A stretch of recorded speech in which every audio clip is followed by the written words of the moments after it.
வைகோ செய்தியாளர்களை சந்திக்கிறார். பார்க்கலாம். தமிழர்களுக்காக பேச வைத்தவர். கூட்டணியில் அவரும் நானும் சேர்ந்து அதிமுகவோடு இருந்தபோது அவருக்கு என் சக்திக்கு மீறி பக்கபலமாக இருந்திருக்கிறேன்.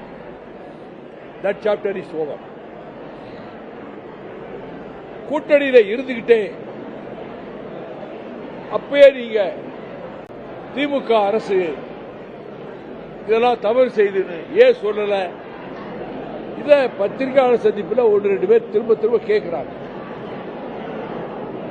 கூட்டணி தர்மத்தை பாதுகாக்க வேண்டும் என்ற முறையில் அப்பொழுது நான் தெரிவிக்க இயலவில்லை. ஆனால் நாங்கள் மரியாதை குறைவாக நடத்தப்பட்டோம்.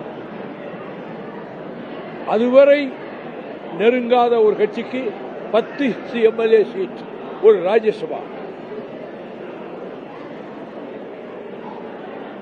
இன்னொரு கட்சிக்கு 8 இடங்கள், கம்யூனிஸ்டுகளுக்கு 5 இடங்கள்.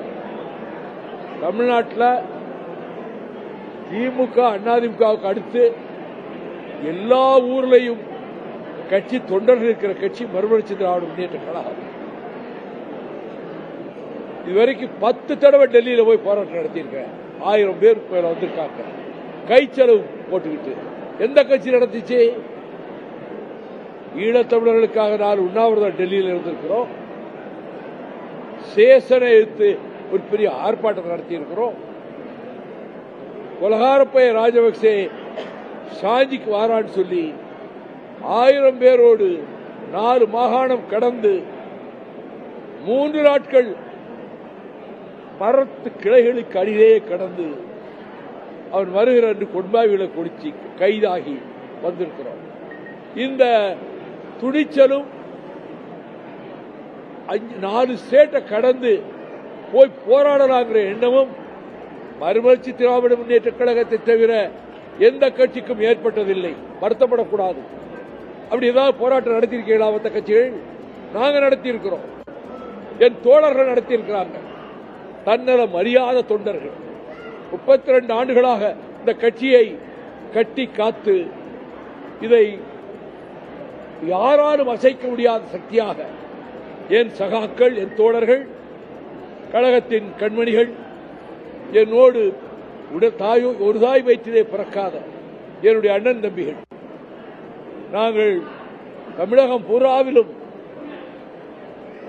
மோடி எடுத்து 9 தடவை கருப்பு கொடி போராட்டம் நடத்தியிருக்கிறோம். கூட்டணி இருக்கும் போதே ராஜபக்சே பதவி பிரமாணத்தை கூப்பிட்டாருன்னு நேரா போய் பிரதமராக போற மோடி கிட்ட 3/4 மணி நேரம் கடுமையாக பேசிவிட்டு இந்த நிமிஷத்திலிருந்தே உங்க கூட்டணியை விட்டு வெளியேறுகிறோம் என்று சொல்லி ஜந்தர் மந்தரில் 1000 பேரை திரட்டி அவர் பதவி பிரமாணம் எடுக்கிற அன்னைக்கு நாங்க கைதான். தாவேகாவும் திமுகவும் இணைந்து செயல்பட வேண்டும் என்ற விசிக தலைவர் திருமாவளவனின் கருத்துக்கு வைகோ பதிலளித்திருக்கிறார். வடதுருவமும் தென்துருவமும் இணைந்து செயல்பட முடியுமா என்று கேள்வி எழுப்பியிருக்கிறார். திருமாவளவன் அரசியலில் வளர வேண்டும், நான் அவருக்கு ஊக்கமளிப்பேன் என்றும் தெரிவித்திருக்கிறார்.